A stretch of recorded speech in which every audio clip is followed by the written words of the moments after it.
marche, vous qui ne marchez pas, c'est vous on frappe. Ils frappent parce qu'ils veulent vous communiquer que vous devez sortir. Je parle en tant que militaire. Je parle en tant que force de l'ordre, militaire. Je suis parachutiste commando, c'est dans mon sang. Je n'ai pas oublié ma formation, donc je reste commando. Je reste parachutiste et j'ai encore ça dans ma tête, dans mes sens. Un ancien militaire togolais, béret rouge, brise le silence et livre un message puissant.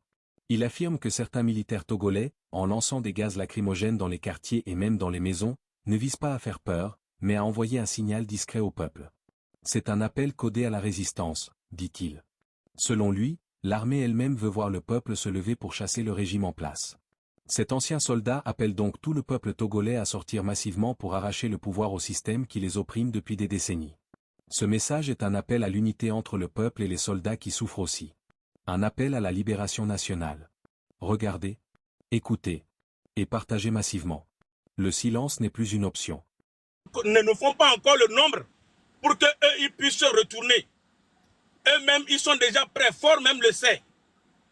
La deuxième des choses, c'est que ce ne sont pas les militaires togolais, les vrais vaillants militaires togolais qui frappent les gens dans la rue. Ce sont des Sierra-Léonais, ce sont des gens qu'on a emmenés de l'étranger qui savent boire le sang des hommes, qui ont déjà tué plusieurs fois, qui ont créé des génocides, qui sont en train de frapper les Togolais. Et c'est juste une stratégie pour créer la division entre le peuple entre la nation, le peuple et l'armée. Parce que diviser pour mieux régner, c'est la stratégie que Faure est en train d'utiliser.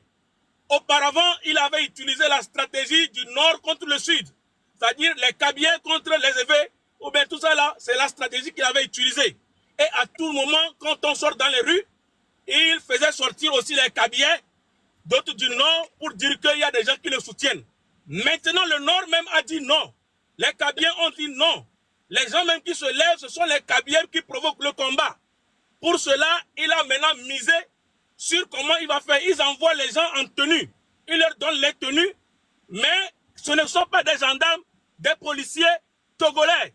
Ils peuvent mettre 2 ou 3 personnes dedans, mais le reste là, ils parlent l'anglais. Ils ne sont pas des Togolais. Ils vous frappent à mort. Ils n'ont pas pitié de vous. Ce n'est pas leur pays. Vous n'êtes pas leurs frères. Faure est capable de tout. Et c'est pour cela, ceux qu'il envoie dans les rues, ce ne sont pas des militaires. Les milices qu'on envoie, il y a 2, 3 Togolais, mais le reste, c'est des gens de l'étranger. Ils vont vous frapper à mort. Mais ce que l'armée attend, c'est que l'armée attend que le public